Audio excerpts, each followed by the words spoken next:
ভগবান শ্রীকৃষ্ণ কিভাবে জগন্নাথ রূপ ধারণ করলেন জানেন? কুরুক্ষেত্রের যুদ্ধের দীর্ঘদিন পর দ্বারকায় শ্রীকৃষ্ণ একটি গাছের ডালে বসে বাঁশি বাজাচ্ছিলেন। শ্রীকৃষ্ণের রাঙা চরণ দেখে জরা নামের এক শবর পাখি ভেবে ভুল করে বান মারার কারণে ভগবান শ্রীকৃষ্ণের মৃত্যু হলে পঞ্চপাণ্ডবরা যখন শ্রীকৃষ্ণের দেহ সৎকার করেন তখন তারা দেখেন গোটা দেহ পুড়লেও নাভিদেশ পুড়ছে না।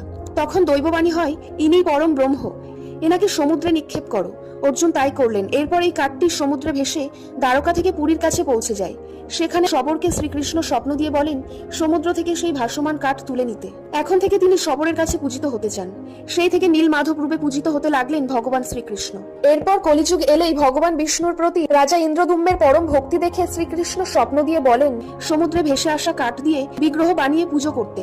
এই স্বপ্ন পেয়ে রাজা ইন্দ্রদুম্ন খুব খুশি হয়ে পুরীতে বড় মন্দির তৈরি করে নীল মাধবের পূজা শুরু করেন। সেই থেকেই শ্রীকৃষ্ণ জগন্নাথ রূপে পূজিত হন। জগন্নাথ দেবের ভক্ত হলে চ্যানেলটি